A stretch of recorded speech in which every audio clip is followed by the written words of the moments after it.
Okay, good afternoon and welcome, and thank you for taking the time to be with us today. So what we're going to do is we're going to run through a webinar in partnership with Britannic and 8x8, and we're going to be looking at how we can overcome the barriers to true collaboration.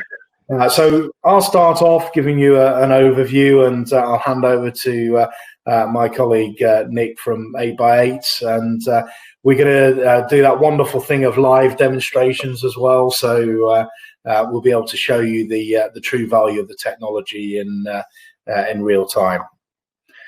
So agenda we've got, as I said, I'll talk through some of the changes that we're seeing and the barriers and key considerations of improving collaboration across a business. Hand over to Nick at 12:15 to really introduce you to 8x8 and run the demonstration.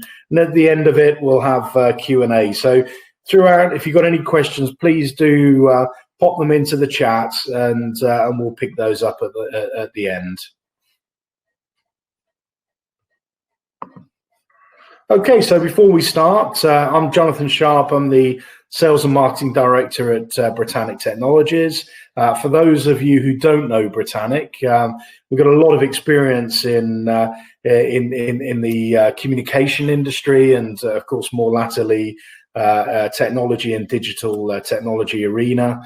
We were set up in 1984, so long time ago now, and really have helped a lot of organizations throughout that time to improve the way they communicate with customers, with suppliers, and of course with their colleagues. And there's been a lot of change in the communication landscape, moving from telephony only to, the concept of unified comms and software-driven interfaces and applications. And of course, where we're at today to elements like automation, self-service, and bringing in lots of different channels.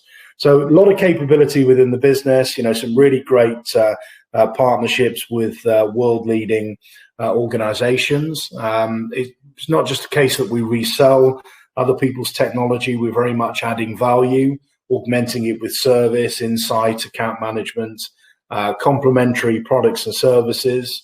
We're award-winning systems integrators, and we provide a managed service wrap around the outside for customers. Quality is really important to us, so we work to quality standards, and it's about ultimately delivering upon the promises that we make to our customers, helping them get the most out of technology to support their business, deliver improvements, underpin change, and enhance the way that they service their customers and collaborate with each other.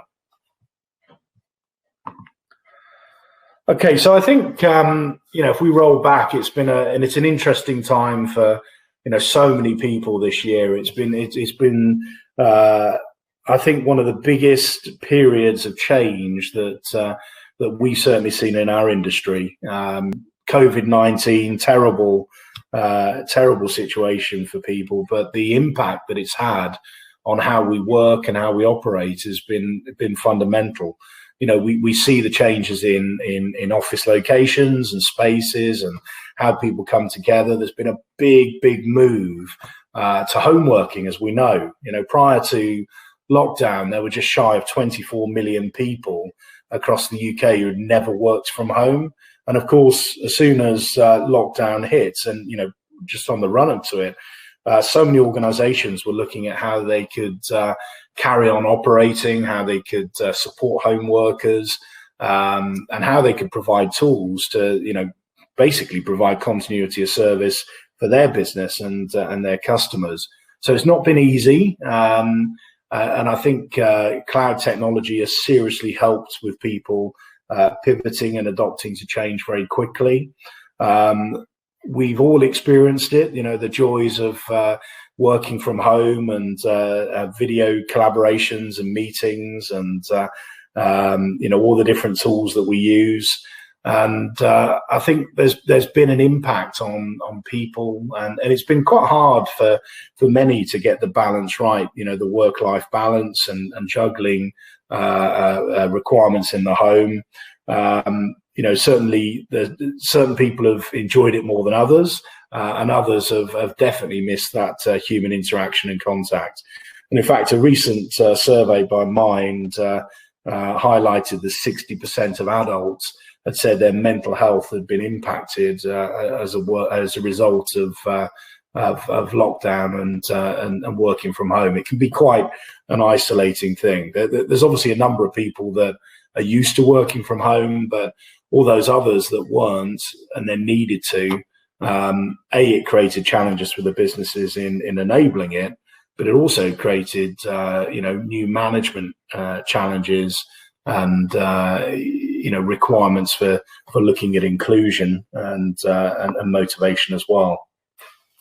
So human interaction is still very, very important. It's on the whole, we're social animals. We're used to getting together and working with each other. There's the whether we call it the water cooler or the discussions in the kitchen over a cup of coffee. There's a lot of informal conversations that actually deliver so much. It helps to build relationships. It helps to identify problems and share ideas. And those informal meetings are actually really important and something that potentially is lost when we are working from home. So there's various things that you can do, and we can do, whether it's looking at structured one-to-one meetings, but also how do we bring people together through collaboration, not just internally, but also engaging with customers. How do we understand and people's motivation and their involvement and their engagement, and what tools can we use to support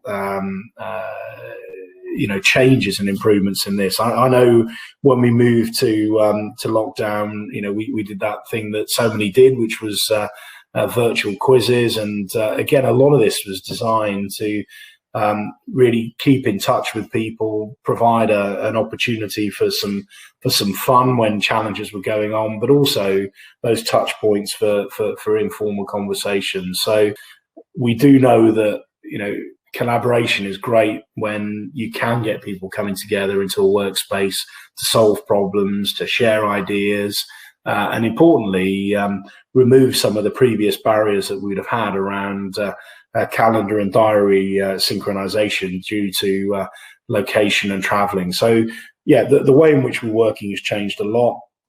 And we talk about the new normal. I think there's going to be a mix of people who still want to go to the office and will go to the office, but there'll be a lot more home working moving forward.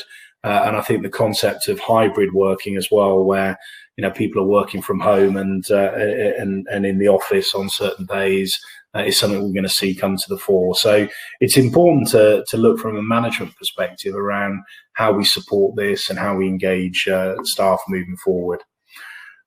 Alongside it, we've also seen people taking an opportunity to review processes. So it's quite easy if you're sat in an office and you struggle with something to talk to a colleague and get the support.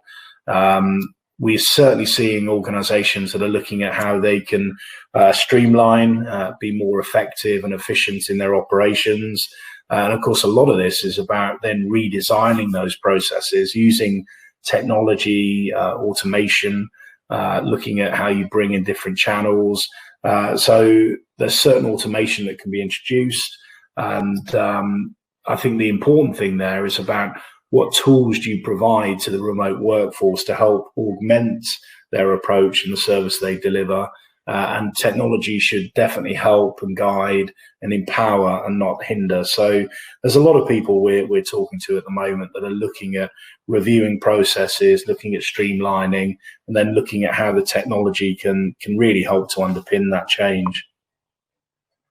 So it's I'd say definitely talk to people across the business. Get insight from people that are using the tools, and identify what the problems are, identify the gaps in knowledge and understanding, and then it's about how do we work together to utilize the technology, how do we share best practice, how do we create people that can help to guide others as well. So big focus very much will be about, the concept of work from anywhere, which I know Nick will elaborate on shortly as well. So very, very important. If you can have that concept of work from anywhere, it's not just about whether people are in the office or working from home, that the experience should be the same, whether you're out in a touchdown office or with a customer or on mobile devices. It's actually about enabling the tool set to underpin how people work and communicate. And it's not about the location anymore. There shouldn't be a trade-off between functionality because someone's working from home and not in the office. Lack of training and support. So again, this can be a challenge. There's always that thing of you don't know what you don't know. So that's the first thing is that you need to know what's possible with the technology. There's lots and lots of options out there. We do a lot of work with customers looking at strategic road mapping and planning and how we can implement technology to support business change and improvement. To do that, we then have to look at skill sets and training and adoption. These are really important things. And it's not just about how you use the technology. Actually, it's about how the businesses themselves are changing, new business models, and how you deliver training and support to the workforce to be able to enable them to help the business progress moving forward. So training is really important, whether it's using the technology or whether it's helping to communicate new initiatives and enhancements and developments that people need to go through to support the direction of travel of the organization. So a lot of tools, and we're going to get to see these. We'll get to see them in operation, and it's genuinely designed to bring people together, to remove barriers, to focus on removing silos, creating an environment around feedback, and I think utilization as well. Look at how the technology is being used. Consumption and usage is really important, and it should guide our thinking around, the more insight we have, the more we can refine and improve the approach.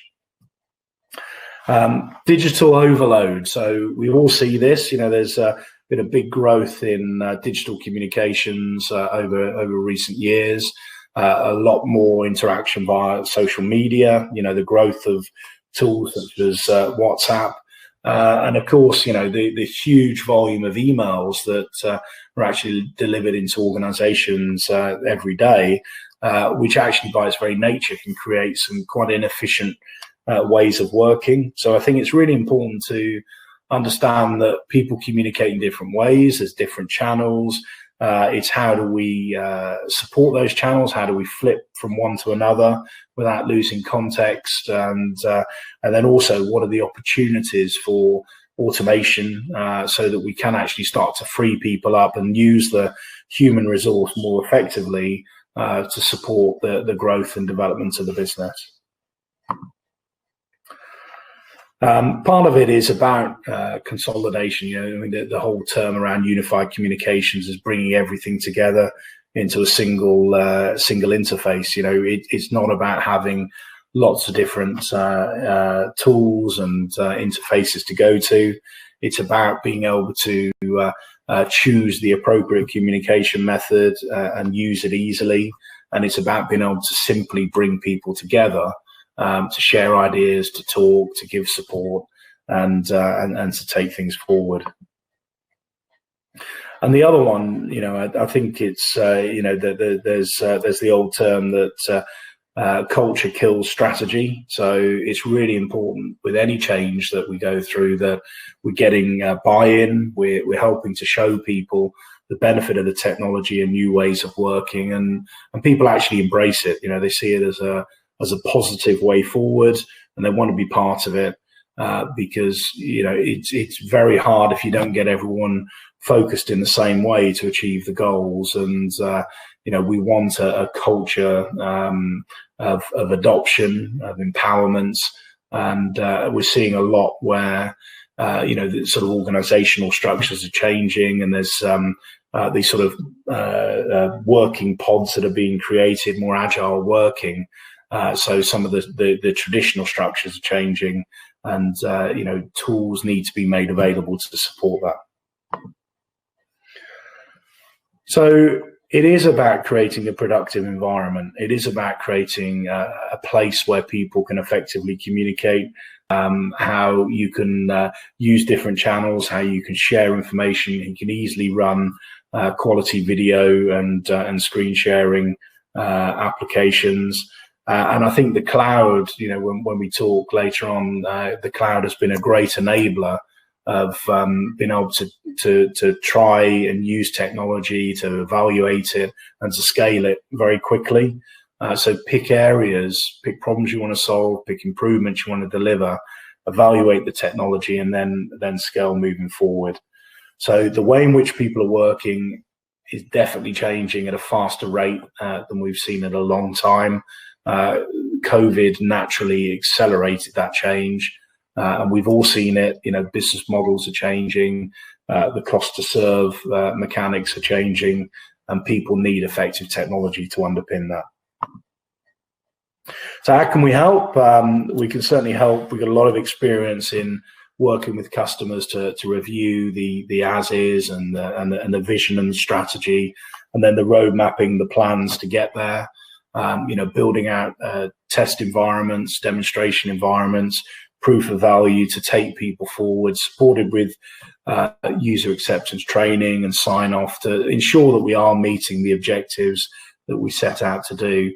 And then the important one is, how do we augment this important human resource to improve the service, improve the operations, the customer experience, and actually free people to do a great job by blending technology to support them, but also to augment them with aspects like AI. So I'm just about to hand over to Nick. We're very excited about the partnership with 8x8. We've adopted the technology into the portfolio and the partnership for a number of reasons. We see the technology as very scalable and resilient, and very easy to flex and evolve, right from very small users to extremely large deployments, large global deployments. And it's about providing simplicity to consume as a service from a public cloud. It's about single pricing model. It's about all-in-one capability and modern interfaces, and importantly, in today's world, as we move forward, is about open APIs to bring in other functionality to drive further improvements and